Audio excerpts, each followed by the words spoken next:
Hello friends, welcome back to my channel gain brain with Himanshi Rishi.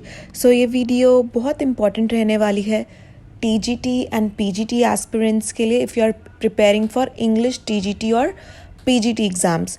सो इस video में हम बहुत से इम्पॉर्टेंट क्वेश्चंस डिस्कस करेंगे जो कि रहेंगे लिटरेचर पार्ट से, सिनोनिम एंटोनिम से, या फिर हमारा हो गया ग्रामर पोर्शन से, और आपको राइटिंग कॉम्पोजिशन के भी 5 से 6 क्वेश्चंस देखने को मिलेंगे इस वीडियो में। सो इस वीडियो से ज़रूर आप एंड तक बने रहिएगा so that you don't miss on to any important question और any important point. So now let's get started with the video. हमारा फर्स्ट क्वेश्चन है, who wrote the following lines, men may come and men may go but I go on for ever. ये बहुत important lines है, famous lines है, काफ़ी आपने सुनी भी होगी। हमें 4 ऑप्शंस दिए हैं। बेसिकली एक पोएम से लाइन ली गई है, हमें उस पोएम का पोएट बताना है कि ये पोएम किसने लिखी है जिसमें से लाइन ली गई है। वी हैव 4 ऑप्शंस है, अर्नोल्ड, टेनिसन, वर्ड्सवर्थ या फिर शेली। जो यहाँ पे करेक्ट आंसर रहेगा वो रहेगा option B, that is Alfred Tennyson. और ये कौन सी पोएम से ली गई है lines? The name of the poem is the brook. Basically ये द ब्रूक की लाइंस है, men may come and men may go but I go on for ever. Next question, what does PB. Shelley describe in the following lines? O lift me as a wave, a leaf, a cloud, I have fallen upon the thorns of life, I bleed. Shelley ने ये poem लिखी है, हमें पता लग ही गया है ये लाइन्स शेली द्वारा लिखी गई है। हमें बताना है कि ये जो लाइन्स है इसमें क्या शेली डिस्क्राइब कर रहे हैं। We have options. A option, a happy life. आपको ये लाइन्स पढ़ के क्या लगता है, किसी हैप्पी लाइफ के बारे में बात हो रही है?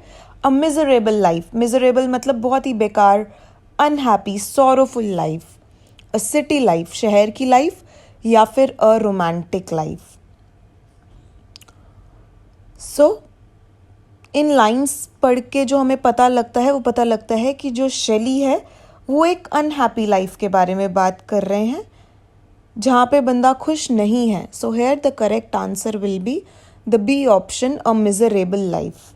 और ये कौन सी पोएम से ली गई है? ये लाइंस बहुत बहुत इम्पॉर्टेंट है, एग्ज़ाम्स में ये लाइन बहुत पूछी जाती है। और ये लाइंस है ode to the west wind की, जो कि लिखी गई है शेली द्वारा। Next question, Oliver Twist is also known as. Oliver Twist एक बहुत इम्पॉर्टेंट वर्क है।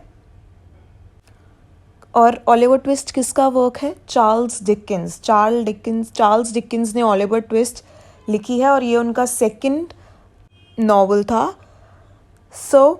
We have 4 options. Oliver Twist को किस नाम से और जाना जाता है? Hard times, suitable boy, the parish boy's progress, या फिर twist of fate. Here the correct answer will be the C option, that is the parish boy's progress. जैसे कि अभी मैंने आपको बताया कि ये चार्ल्स डिकिंस का सेकंड नॉवल है ओलिवर ट्विस्ट। चार्ल्स डिकिंस एक बहुत ही इंपॉर्टेंट विक्टोरियन राइटर है। आप मुझे कमेंट सेक्शन में बताइएगा कि इनका फर्स्ट नॉवल का क्या नाम था। सेकंड नॉवल इंपॉर्टेंट है बट उससे भी ज़्यादा जो मोस्ट इम्पॉर्टेंट है किसी भी फेमस राइटर का, वो है फर्स्ट नॉवल या फिर फर्स्ट वर्क उसका। Basically I want to know कि इनका फर्स्ट नॉवल का नाम क्या था। इंपॉर्टेंट क्वेश्चन उससे भी बनता है, वो आप मुझे कमेंट सेक्शन में बताइएगा। The answer to this question is option C. Next question, what is the title of the collection of sonnets of Edmund Spenser? Edmund Spenser के सॉनेट्स के कलेक्शन का क्या नाम है वो हमें बताना है। Again we have 4 options.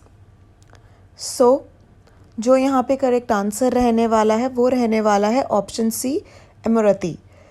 एमोरती, या फिर आप इसको एमोरती बोल लो, ये एडमंड स्पेंसर का बहुत इंपॉर्टेंट वर्क है जिसमें इन्होंने बहुत सारे सॉनेट्स लिखे हैं।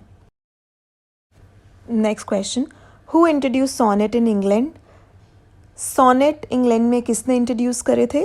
Sir Thomas Wyatt, Henry Howard, Chaucer या फिर शेक्सपियर। सो जो यहाँ पे करेक्ट आंसर रहेगा वो रहेगा option A, that is Sir Thomas Wyatt. बहुत इंपॉर्टेंट क्वेश्चन है।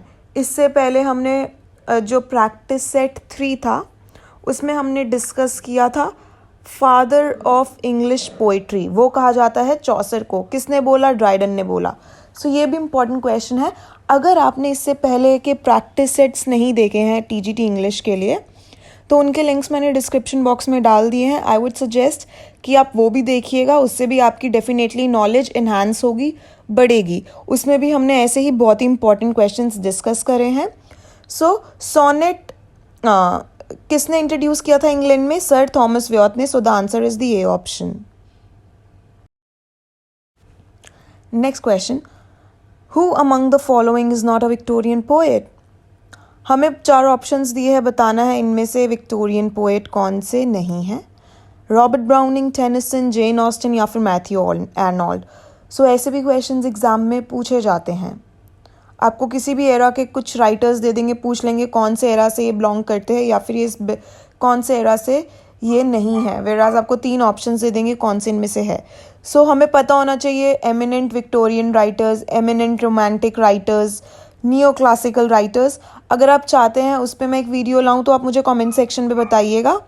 सो उस पर भी मैं वीडियोस लाऊंगी। सो जो यहाँ पे हमारा करेक्ट आंसर रहने वाला है वो रहेगा option C, that is Jane Austen. Jane Austen एक विक्टोरियन राइटर नहीं थी। सो बेसिकली ये जेन ऑस्टिन थी जो ये रोमांटिक एरा या फिर रोमांटिक एज से ये बिलोंग करती थी। नेक्स्ट कुछ हमारे अब इम्पॉर्टेंट इंडियन राइटर्स से क्वेश्चंस हैं। अगर आप टीजीटी एसएससी स्क्रीनिंग की प्रैक्टिस कर रहे हैं या फिर तैयारी कर रहे हैं तो उसमें आपको पता ही होगा, हमने एस्टेट भी क्लियर किया है इंग्लिश का, तो उसमें इंडियन राइटर्स से बहुत क्वेश्चंस आते हैं। So our next question is, from which family group had Nissim Ezekiel descended? आप देख सकते हैं कि ये पीजीटी 2002 या फिर पीजीटी 2009 और 11 में भी क्वेश्चन आया गया है। सो जो निज़म इज़िकल थे ये कौन सी फैमिली से बिलोंग करते थे? African family, Israel family, Indo Japanese family या फिर नॉर्थ चाइनीज़ फैमिली।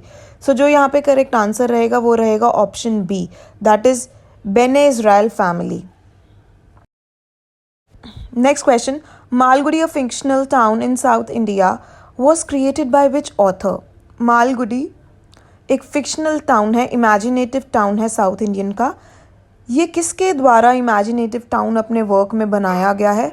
4 ऑप्शंस दिए हैं, खुशवंत सिंह, अनीता देसाई, आर के नारायण या फिर कमला दास। सो जो यहाँ पे करेक्ट आंसर रहेगा वो रहेगा option C, that is R K Narayan. Next question, which of the following work is not a work of Mulk Raj आनंद? इनमें से कौन सा मुल्क राज आनंद का वर्क नहीं है? मैंने बहुत सी वीडियोस इंडियन राइटर्स के ऊपर भी बनाई हैं, निज़म इज़िकल के ऊपर, कमला दास के ऊपर, खुशवंत सिंह के ऊपर, अनीता देसाई के ऊपर। अगर अभी तक आपने वो वीडियोस नहीं देखी, बिकॉज ये वीडियोस भी इम्पॉर्टेंट है HSSC TGT स्क्रीनिंग के लिए, तो उनके लिंक्स मैंने डिस्क्रिप्शन बॉक्स में डाल दिए हैं। उनके भी प्रैक्टिस सेट है सिर्फ इंडियन राइटर्स के, तो वो भी आप ज़रूर देखिएगा। सो बेसिकली इस क्वेश्चन में हमें बताना है मुल्क राज आनंद जी का इनमें से कौन सा वर्क नहीं है? Private life of an Indian prince, coolie, Kanthapura या फिर 2 लीव्स एंड अ बड।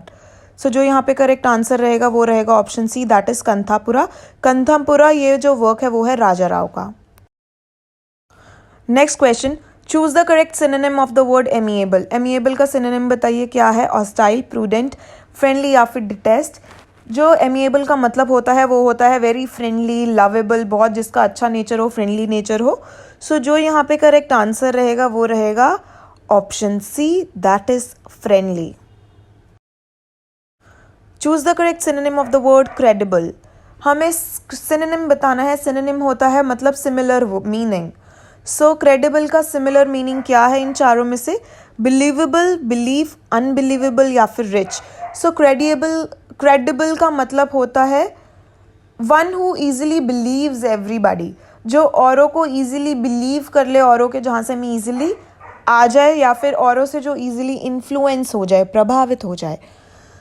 सो जो यहाँ पे करेक्ट आंसर रहेगा वो रहेगा option A, that is believable. Next question, which of the following words is the synonym of the word apathetic? Apathetic का synonym क्या है वो हमें बताना है. Hostile, indifferent, repulsive या फिर ominous. So basically जो apathetic का मतलब होता है वो होता है कि जब आप किसी भी चीज़ में इंटरेस्ट नहीं दिखाते, you are not interested in doing anything, या फिर आपको जब चीज़ों से फ़र्क नहीं पड़ता, तो इट मीन्स एपैथेटिक. सो जो यहाँ पे करेक्ट आंसर होगा वो होगा option B, that is indifferent. Indifferent का मतलब होता है जब आप किसी के प्रति इंटरेस्ट नहीं रखते, किसी की भी चीज़ के लिए आप इंटरेस्ट नहीं रखते, तो हम बोलते हैं ये इनडिफरेंट है टूवर्ड्स दिस थिंग और या फिर टूवर्ड्स दिस पर्सन, मतलब वो इंटरेस्टेड नहीं है. Next question, choose the correct antonym of the word thrifty. हमें थ्रिफ्टी का एंटोनिम बताना है. एंटोनिम मतलब ऑपोजिट वर्ड. सो थ्रिफ्टी का क्या मतलब होता है? वन हु इज़ जो बहुत सोच समझ के पैसे खर्चता है या फिर जो ज़्यादा खर्चीला इंसान नहीं है. सो प्रोडिगल, फ्रुगल, पोवर्टी या फिर बेगिंग. प्रोडिगल का मतलब होता है जो बहुत ज़्यादा पर्सन पैसे खर्चता है. वेस्टफुल मतलब जो बहुत ज़्यादा एक्स्ट्रावेगेंट, ज़्यादा पैसे या फिर महंगी चीज़ें खरीदने का शौक़ रखता है. सो जो थ्रिफ्टी का ऑपोजिट होगा, एंटोनिम होगा, वो होगा option A, that is prodigal. जो हमारा बी ऑप्शन है फ्रुगल, फ्रुगल का मतलब भी थ्रिफ्टी की तरह होता है, वो इंसान जो कि कम खर्चीला है. Next question, choose the word most nearly opposite in meaning to the given words and the word is dilate. और ये KVS PGT 2018 में पूछा गया है. पहले तो हम dilate का मतलब ही समझते हैं. dilate का मतलब होता है ओपन करना, ठीक है, मतलब खोलना, तो उसे हम बोलते हैं dilate. अब हम इसका ऑपोजिट ढूंढते हैं इन चारों में से. सो let's see the options. Larger, open, contract या फिर अबडक्ट. लार्जर, ओपन ये मतलब बड़ा करना या फिर खोलना.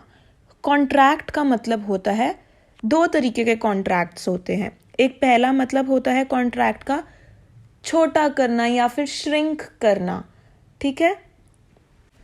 और एक दूसरा कॉन्ट्रैक्ट होता है, वो होता है कोई एग्रीमेंट हो गया, लीगल एग्रीमेंट, जैसे ही हमने कॉन्ट्रैक्ट साइन किया.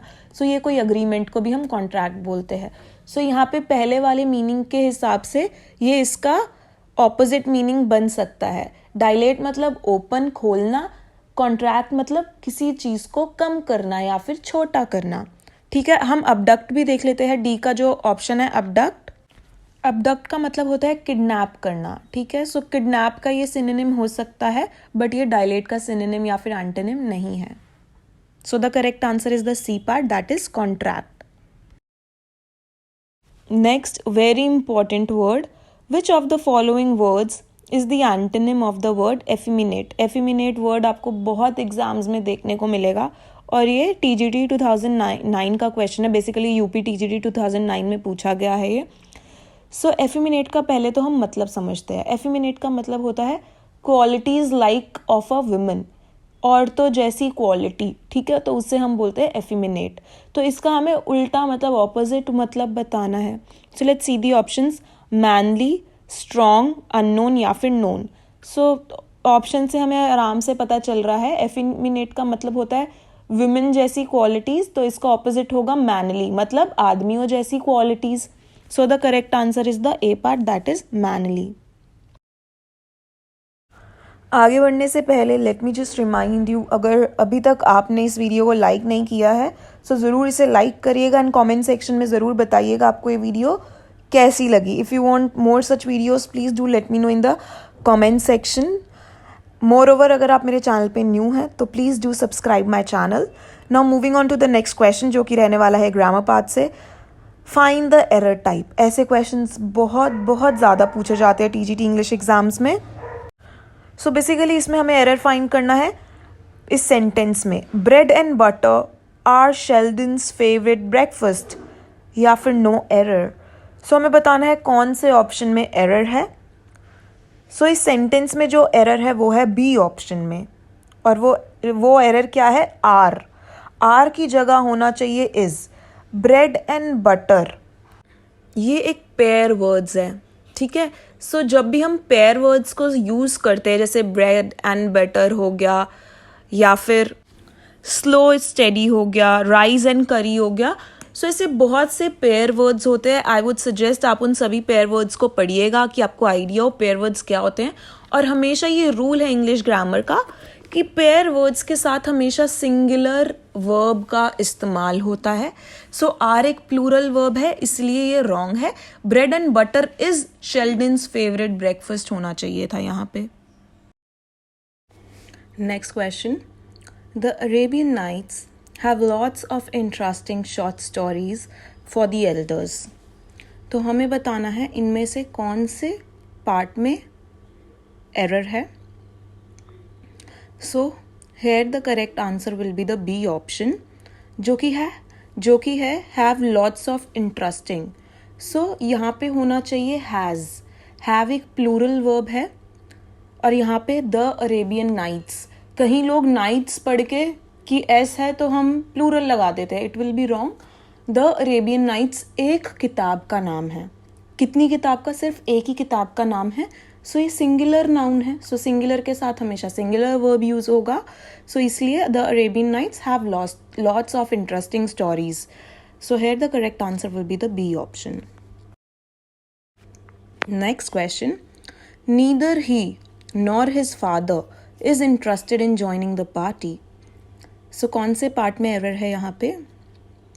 Neither he nor his father दोनों ही करेक्ट है। इज इंटरेस्टेड इन, सो ये जो पार्ट सी है, is interested in joining the party, ये भी करेक्ट है। नीदर के साथ हमेशा सिंगुलर ही आएगा, नीदर नॉर ईदर और इनके साथ सिंगुलर वर्ब का ही यूज होता है। सो यहाँ पे जो करेक्ट आंसर रहेगा वो रहेगा D option, no error. Next question, Amelia spent all the day into her room today, no error। So किस पार्ट में एरर है? Amelia spent ठीक है, all the day into, so into नहीं होना चाहिए। यहाँ पे जो preposition होनी चाहिए वो होनी चाहिए in her bedroom today, in her room today। so जो यहाँ पे करेक्ट आंसर रहेगा वो रहेगा ऑप्शन बी, into की जगह in आना चाहिए। So the correct answer is the B option. Next question, the students were nervous as the exam did not begin on time। So जो यहाँ पे correct answer रहेगा वो कौन सा पार्ट रहेगा, कौन सा ऑप्शन रहेगा? वो रहेगा option B, that is as the exam did not begin। did not के साथ हमेशा फर्स्ट फॉर्म यूज होता है। सो बिगन एक सेकेंड फॉर्म है किसका? बिगिन का, BEGIN। सो यहाँ पे फर्स्ट फॉर्म आनी थी डिड नॉट के साथ, ना कि सेकेंड फॉर्म। सो जो यहाँ पे करेक्ट आंसर रहेगा वो रहेगा B option, that is as the exam did not begin. होना चाहिए था begin, BEGIN। What is advertising? हमें बताना है एडवर्टाइजिंग क्या है। Publicity, sales, promotion, paid information या फिर all of the above. So सभी ही है, पब्लिसिटी है, एडवर्टाइजमेंट, सेल्स प्रमोशन भी है, पेड इंफॉर्मेशन भी है। सो जो यहाँ पे करेक्ट आंसर रहेगा वो रहेगा D option, that is all of the above. Next question, what would you say in the opening part of a formal letter? हम फॉर्मल लेटर के ओपनिंग पार्ट में क्या बोलेंगे? Ask how the weather is in the recipient city. Recipient मतलब जिसको हम letter लिख रहे हैं, तो बिल्कुल हम वेदर के बारे में नहीं पूछेंगे फॉर्मल लेटर में। Inform the recipient why you are writing the letter. आप उसे इन्फॉर्म करेंगे कि आप लेटर क्यों लिख रहे हैं, और ये हम किस में इन्फॉर्म करते हैं? सब्जेक्ट में। सो ये करेक्ट आंसर रहेगा। Here the correct answer is the B option, that is inform the recipient. Recipient is the person to whom you are writing the letter to. So inform the recipient why you are writing the letter. Next question, job letter is also called। Job letter को और हम क्या कहते हैं वो हमें बताना है। Prospecting letter, application, cover letter या फिर रिज्यूमे। सो जॉब लेटर को हम कवर लेटर भी बोलते हैं। सो जो यहाँ पे करेक्ट आंसर रहेगा वो रहेगा C option, that is cover letter. Next question, the job application letter is, जो जॉब एप्लीकेशन लेटर है उसको हम कवर लेटर भी बोलते हैं, जॉब लेटर भी बोलते हैं, या फिर जॉब एप्लीकेशन लेटर भी बोलते हैं। सो वो हमें बताना है जॉब एप्लीकेशन लेटर है क्या। A statement of your job objective, आप अपने जॉब के ऑब्जेक्टिव्स बता रहे हैं, आपको ये जॉब क्यों चाहिए, क्यों आपको नीड है। A summary of your qualifications and experience, आप समरी दोगे अपने क्वालिफिकेशन या फिर एक्सपीरियंसेस की। अ description of your core strength and suitability of for job, या फिर अ फोर वर्ड। तो जो यहाँ पे करेक्ट आंसर रहेगा वो रहेगा option C, that is a description of your core strength and suitability for job. So अगर आप किसी को भी एक जॉब एप्लीकेशन लिख रहे हैं तो उसमें आपको ये बताना है कि आप कैसे उस जॉब की रिक्वायरमेंट्स को फुलफिल कर रहे हैं, कैसे आप उस जॉब के लिए सूटेबल है, क्या क्या आप में स्ट्रेंथ्स है उस जॉब को, उस क्राइटेरिया को फुलफिल करने के लिए। Next question, when you end your cover letter मतलब job letter, by saying that you will call to follow up within a week और so, you are using the type of ending. So अगर आप किसी को job letter में लिख रहे हैं कि you will call to follow up within a week और सो, कि आप एक हफ्ते में उसको फॉलो बैक करेंगे, उसे कॉल करेंगे, तो इस एंडिंग को क्या कहते हैं? अग्रेसिव, एक्टिव, पर्सनल एंडिंग, या फिर कॉम्प्लीमेंटरी एंडिंग। सो जो यहाँ पे करेक्ट आंसर रहेगा वो रहेगा option D, that is complimentary ending. So इस टाइप की एंडिंग को हम कॉम्प्लीमेंट्री एंडिंग बोलते हैं। सो इस वीडियो में बस इतना ही था। अगर आपको ये वीडियो पसंद आई हो तो ज़रूर बताइएगा कमेंट सेक्शन में कि आपको ये वीडियो कैसी लगी, एंड ज़रूर इसे सब्सक्राइब करिएगा मेरे चैनल को, and don't forget to hit the like button. Thank you so much for watching the video. Have a good day.